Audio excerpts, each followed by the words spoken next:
Hello, I'm Margot Politis. Welcome to another episode of Study English IELTS Preparation. Today we're going to listen to a finance report. It's filled with numbers and amounts expressed in a variety of ways.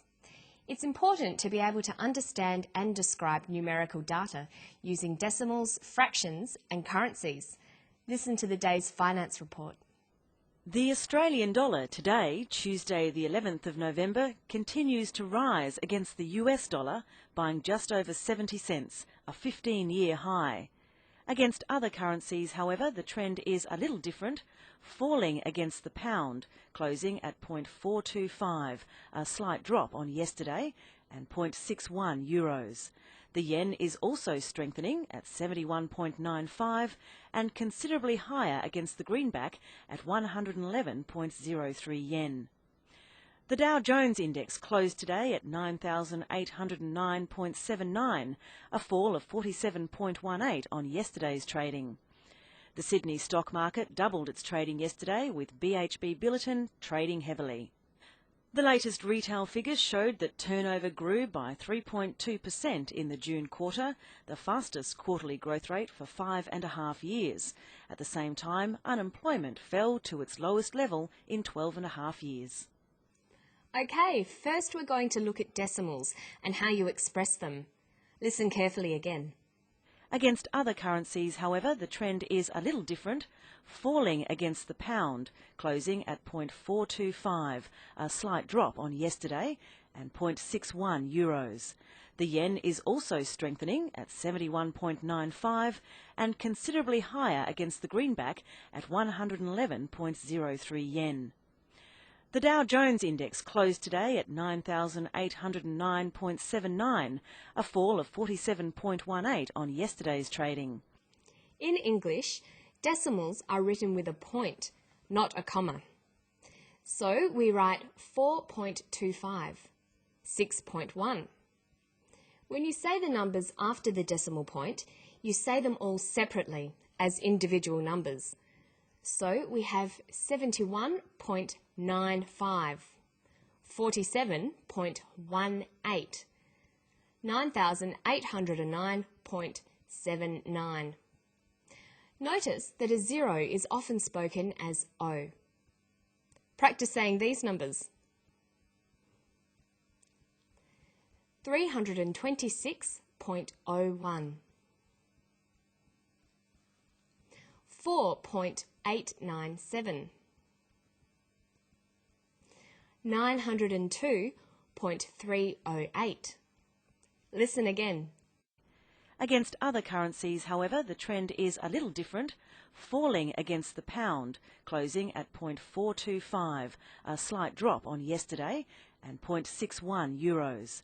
The yen is also strengthening at 71.95 and considerably higher against the greenback at 111.03 yen.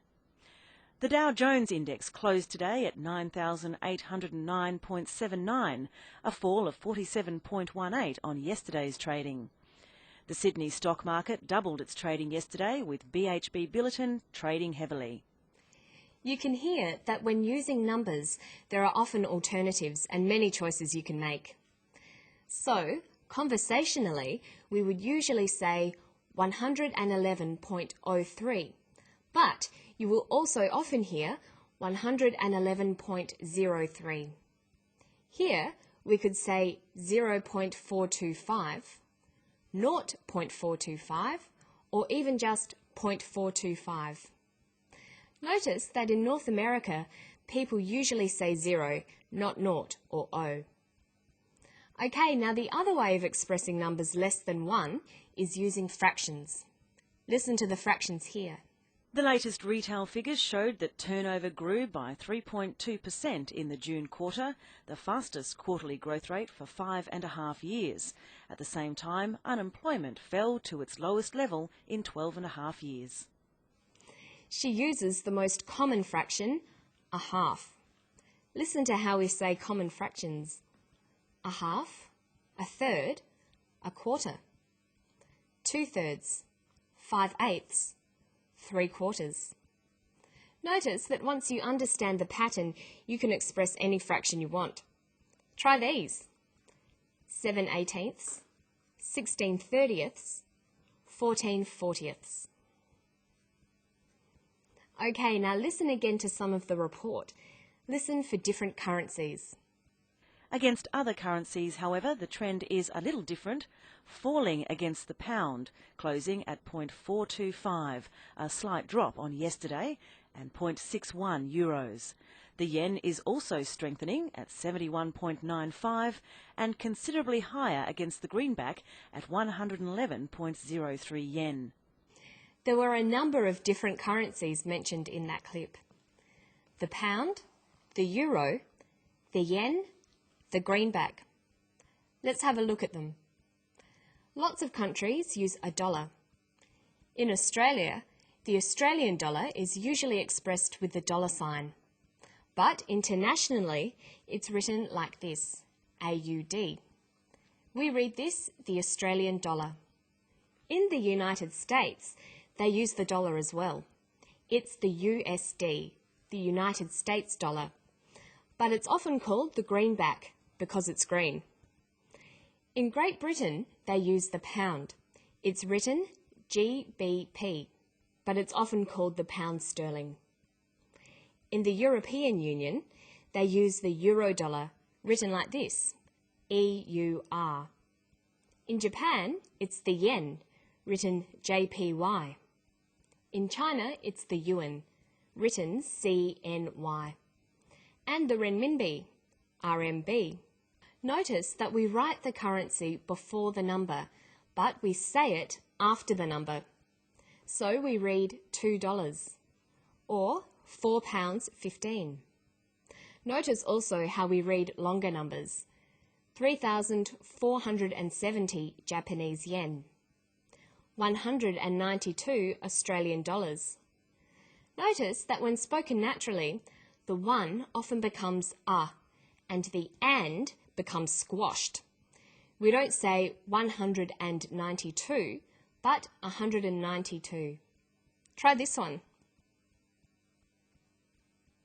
127,322 Hong Kong dollars. Okay, now let's listen to the report again, and then we'll look at another important use of numbers. The Australian dollar today, Tuesday the 11th of November, continues to rise against the US dollar, buying just over 70 cents, a 15-year high. Notice that she says Tuesday the 11th of November. Saying simple things like the date can be confusing in English, as the way they're said varies. In Australia, we say the 11th of November or November the 11th. Notice that it's written without the words the or of.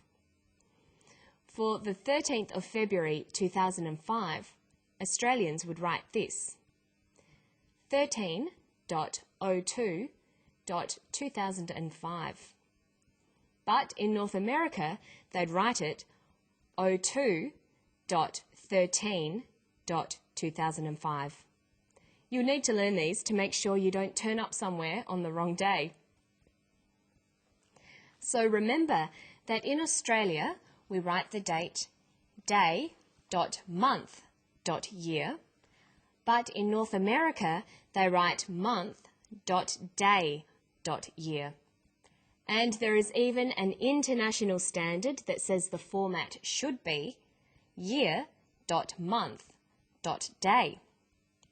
With numbers, dates and times, there are all sorts of variations.